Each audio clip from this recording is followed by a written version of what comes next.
ওমর রাদিয়াল্লাহু তাআলা আনহু এটা পড়ার পরে বলতেছে, হ্যাঁ এটা কোথায় পেয়েছো?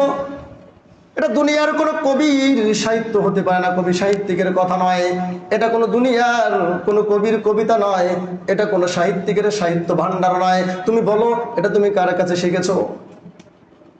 এবার ফাতেমা বলতেছে এটা তো মুহাম্মাদের কাছে শিখেছি। এবার বলতেছে আমাকে তার কাছে নিয়ে যাও। কার কাছে? কার কাছে? কার কাছে? বলতেছে আমাকে তার কাছে নিয়ে যাও। গেল কিন্তু জীবন নাশ করার জন্য, তার মাথা নিয়ে আসবে।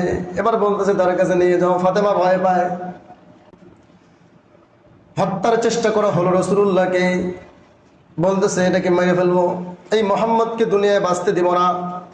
এরকম যুবকদেরকে ডাক দেওয়া হলো, দারুন নদওয়ার মধ্যে মিটিং বসেছে, এক একজন এক এক পরামর্শ দেয় এই মুহাম্মদকে কিভাবে দমন করা যায়।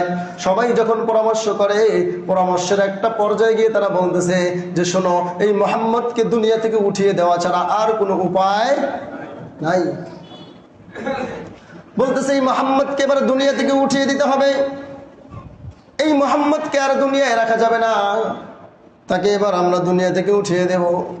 ঠিক ওই মুহূর্তে যখন যুবকদেরকে বলতেছে তোমাদের মধ্যে কার বুকের পাটা এমন আছে যে যাবে এবং মুহাম্মদের কাল্লাটা আলাদা করে আমাদের কাছে নিয়ে আসবে, ঘোষণা দিল। এভাবে ঘোষণা দিচ্ছে, বলেন নাউজুবিল্লাহ। তো ঘোষণার একটা পর্যায়ে গিয়ে একজন ব্যক্তি দাঁড়িয়ে গেলেন। সেই ব্যক্তির নামটা হচ্ছে ওমর রাদিয়াল্লাহু তাআলা আনহু। কি নাম? ওমর। ওমর রাদিয়াল্লাহু তাআলা আনহু দাঁড়িয়ে বলতেছেন আমি পারবো। আর ওই সময়ের মধ্যে বীর পালোয়ানদের মধ্যে অন্যতম একজন ছিলেন, তার নাম হলো ওমর রাদিয়াল্লাহু তাআলা আনহু।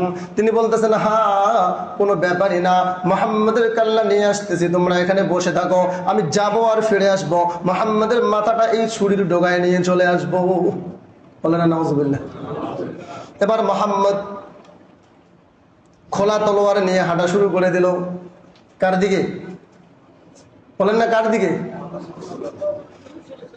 মুহাম্মদ সাল্লাল্লাহু আলাইহি ওয়াসাল্লামকে দুনিয়া থেকে উঠিয়ে দিলে। যাকে আল্লাহ দুনিয়ায় পাঠিয়েছে, আল্লাহ কোরআনে বলেছেন ওমা আরসালনাকা ইল্লা রাহমাতাল লিল আলামিন। উমরের উপরেও রহমত ছিল, আবু জেহেলের উপরেও রহমত ছিল, আবু লাহাবের উপরেও রহমত ছিল, আবু তালেবের উপরে রহমত ছিল। দুনিয়ার মধ্যে যতগুলো মানুষ ছিল কাফের, ফাসিক, ফুজ্জার, যারা তাকে কষ্ট দিত, সবার উপরে রহমত ছিল একজন ব্যক্তি, তার নাম কি? এই মুহাম্মদকে এবার মারার জন্য উমর বের হয়ে গেছে। প্রতিমধ্যে একজন ব্যক্তির সাথে সাক্ষাৎ হলো, জানতে পারলো তার বোন ইসলাম গ্রহণ করেছে। তার কে? বোন। বোনের নাম ফাতেমা। বোনের নাম কি? জোরে বলেন।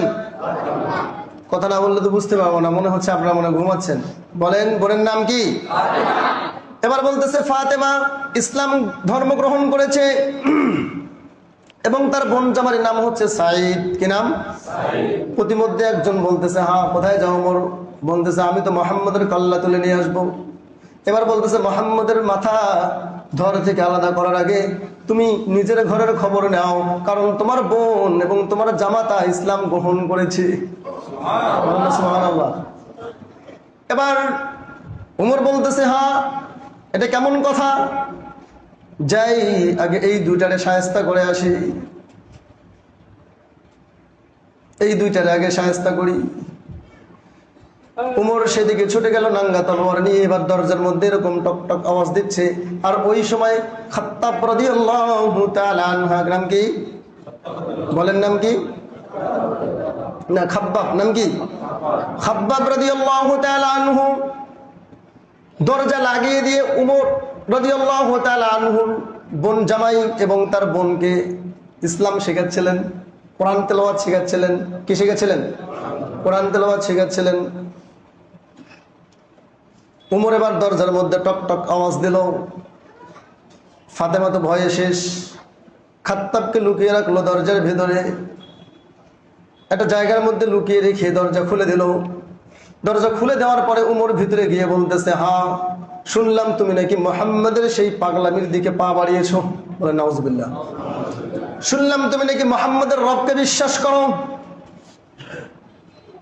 তো ফাতেমা বলতেছে কে বলেছে তোমাকে? বলতেছে হ্যাঁ আমি শুনেছি, বলো এটা হয় কিনা। বলতেছে হ্যাঁ আমিও মুহাম্মাদের কালিমায় বিশ্বাস করেছি, অর্থাৎ আল্লাহকে আমরা রব হিসেবে মেনে নিয়েছি। এবং শুধু আমি নয়, জেনে রাখো আমার স্বামীও ইসলাম গ্রহণ করেছে। বলতেছে এবার উমর ইবনে খাত্তাব রাদিয়াল্লাহু তাআলা আনহু একটা এমন ভাবে ঠাস করে চড় মেলে দিল এই জায়গায়, ফাতেমার গালায়। কোথায়? তার বোন পড়ে গেল এবং নির্মম ভাবে দুজনকে মারলো। মারার একটা পর্যায়ে গিয়ে সে চলে আসতেছে উমর। আসার সময় তার হৃদয়ে একটু ভালোবাসার সঞ্চার হলো। হ্যাঁ, যেই বোনকে কোনোদিন মারি নাই, যেই বোন আমার কাছে ছিল আদরের, যেই বোনের গায়ে কোনোদিন ফুলের টোকা দেই নাই, একটা কালেমার জন্য সেই বোনকে মারলাম। আসলে তারা কি এমন কালেমা গ্রহণ করেছে, এত এত মারলাম তারপরও ইসলাম ছেড়ে দিল না। বলতেছে ফাতেমা, আমি যখন ঘরে ঢুকি, ঘরে ঢুকার আগ মুহূর্তে আমি কিছু শুনছিলাম, তোমরা তেলাওয়াত করছিলে, তোমরা মুখ দিয়ে বিড়বিড় করে বলছিলে, বলো দেখি সেটা কি। ফাতেমা কাগজটা লুকিয়ে রাখতেছে আর বলতেছে না, তুমি অপবিত্র, তোমাকে এটা স্পর্শ করা যাবে না। আল্লাহ তাআলা কোরআনে কারিমে বলেন লা ইয়ামাসসুহু ইল্লাল মুতাহহারুন, তোমরা পবিত্রতা ছাড়া কোরআনে কারিমে স্পর্শ করিও না। বলতেছে না তুমি অপবিত্র, তুমি এটা স্পর্শ করতে পারবে না। বলে তাহলে কি করতে হবে? গোসল করতে হবে, এরপরে উজু করতে হবে। উজু গোসল সেরে পবিত্রতা অর্জন করে বলতেছে হ্যাঁ নাও। এরপরে তার হাতে দেওয়া হলো, সে এবারে তেলাওয়াত শুরু করে দিল। তাহা মা আনজালনা আলাইকাল কুরআন লিতাশকা, বলতেছে তাহা মা আনজালনা আলাইকাল কুরআন লিতাশকা, ইয়া রাসূলুল্লাহ এই কোরআনকে আমি আপনার উপরে আপনাকে কষ্ট দেওয়ার জন্য নাজিল করি নাই, ইল্লা তাযকিরাতাল লিমান ইয়াখশা, তবে যারা আল্লাহকে ভয় করে এটা কেবল তাদের জন্যই জিকির হিসেবে নাজিল করেছি। বলতেছে তানজিলাম মিম্মান খালাকাল আরদা ওয়াস সামাওয়াতিল উলা, এটা তো নাজিল হয়েছে ওই সত্তার পক্ষ থেকে যেই সত্তা আসমান এবং জমিন এবং আসমান ও জমিনের মাঝামাঝি যা কিছু আছে সমস্ত কিছুর সৃষ্টিকর্তা। আর রহমান আলাল আরশি ইস্তাওয়া, এটা নাজিল করেছে এমন একজন প্রভু, এমন একজন রব যিনি হলেন আর রহমান আলাল আরশি ইস্তাওয়া, যিনি আরশে আযীমের মধ্যে ইস্তাওয়া রয়েছেন। বলতেছে হ্যাঁ এটা কোনো কিচ্ছা কাহিনী নয়, এটা কোনো গল্প নয়, এই গল্প আমি নাজিল করি নাই, এটা নাজিল হয়েছে আল্লাহ তাআলার পক্ষ থেকে। বলতেছে লাহু মা ফিস সামাওয়াতি ওয়া মা ফিল আরদি ওয়া মা বাইনাহুমা ওয়া মা তাহতাস সারা। বলতেছে শুনো, এই যে তুমি আমি যেটা নাজিল করেছি, বলতেছে এটা এমন এক রবের পক্ষ থেকে এই কোরআনকে নাজিল করা হয়েছে যেই কোরআনটা লাহু মা ফিস সামাওয়াতি ওয়া মা ফিল আরদ, আসমান এবং জমিনের মাঝামাঝি এবং আসমান এবং জমিনের মাঝখানে, আসমান এবং জমিনের বাইরে, মাটির নিচে এবং উপরে, ডাইনে এবং বামে যা কিছু রয়েছে সমস্ত কিছু সৃষ্টি করেছেন সেই রব। এরপর পড়তে পড়তে একটা পর্যায়ে যখন তিনি বললেন যে ওয়া আনাখতারতুকা ফাসতামি' লিমা ইউহা ইন্নানি আনাল্লাহু লা ইলাহা ইল্লা আনা ফা'বুদনি ওয়া আকিমিস সালাতা লিযিকরি। বলতেছে হ্যাঁ ইন্নানি আনাল্লাহ, আমি নাজিল করেছি আমি এমন একজন রব, অবশ্যই আমি হলাম আল্লাহ। বলেন না সুবহানাল্লাহ।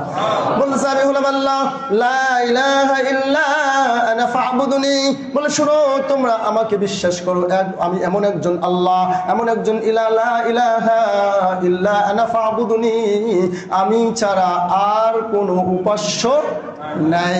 ফা'বুদনি, সুতরাং তোমরা আমার ইবাদত করো বা তুমি আমার ইবাদত করো। এবার বলতেছে ওয়া আকিমিস সালাতা লিযিকরি, এবং নামাজ কায়েম করো। এমন কি নামাজ কায়েম করো। তাহলে কোরআনে কারীম নাজিল হয়েছে কি কারণে? আচ্ছা পরে বলছি। এবার ওমর রাদিয়াল্লাহু তাআলা আনহু এটা পড়ার পরে বলতেছে হ্যাঁ এটা কোথায় পেয়েছো? এটা দুনিয়ার কোনো কবির সাহিত্য হতে পারে না, কবি সাহিত্যিকের কথা নয়, এটা কোনো দুনিয়ার কোনো কবির কবিতা নয়, এটা কোনো সাহিত্যিকের সাহিত্য ভান্ডার নয়। তুমি বলো এটা তুমি কার কাছে শিখেছো? এবার ফাতেমা বলতেছে এটা তো মুহাম্মাদের কাছে শিখেছি। এবার বলতেছে আমাকে তার কাছে নিয়ে যাও। কার কাছে?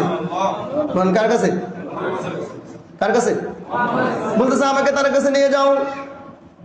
গেল কিন্তু জীবন নাশ করার জন্য, তার মাথা নিয়ে আসবে। এবার বলতেছে তার কাছে নিয়ে যাও। ফাতেমা ভয় পায়, বলে না এবার কৌশলে সেখানে গিয়ে তাকে হত্যা করবে কিনা। কিন্তু উমর এমন একজন ব্যক্তি যিনি স্পষ্টভাষী, যিনি কি যেটা বলবে তো সেটাই, যেটা বলবে তো সেটাই। উমরের লাইফে, উমরের জীবনে, জীবনের শুরু থেকে নিয়ে শেষ পর্যন্ত এক জায়গায় ফেল মেরেছে। সেটা কোথায়? নবীজিকে হত্যার ব্যাপারে।